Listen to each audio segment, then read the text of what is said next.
Hi, I'm Kim Glanowski with Eden Hope Academy, and I am going to answer the question that most people ask me right away with Eden Hope Academy is, what's the difference?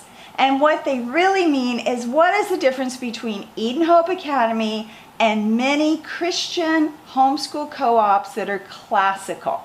So we're going to go through it on a very superficial basis just to give you an idea, and we do not mean every single co-op is this way. We're just giving you an overview and the difference with Eden Hope Academy.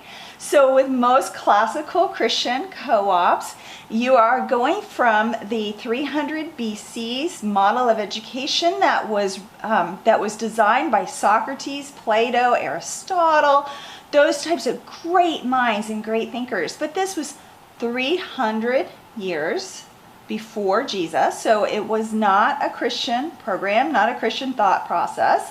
And it was not a Jewish thought process either, because this was in Greece. And they did it, the reason why they wanted this type of education was for servants of the state, meaning to be good citizens of where they lived. So the philosophy of classical education was originated with the thought that you were going to produce people who could think kind of the same, along the same lines at least, who had a great deal of information so that they could think clearly and make wise decisions, but ultimately that you would have a populace that understood that they were servants of the state, which is important. We don't want people thinking that they can drive on the wrong side of the roads. We don't want people going absolutely haywire with things. So it's really important. So in the classical model of education, they believed that children were empty vessels. And so their job was to fill in as much information as they could until the child was about 12 or 13, when you could start teaching the child how to use that information. But they did not see it as particularly valuable to teach a child to think before then, because their thought was, we're just going to pour in to the child first.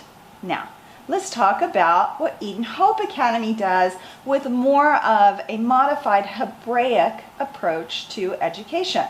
So Hebraic's root word is Hebrew, so you think you go way back into the times of Solomon, David, Paul, all of those people, way back. Actually, Paul is after classical education, but you go way back in history. And that would be the Hebraic model of education. And with that model of education, the focus is to put God first. And so at Eden Hope Academy, our motto is, I want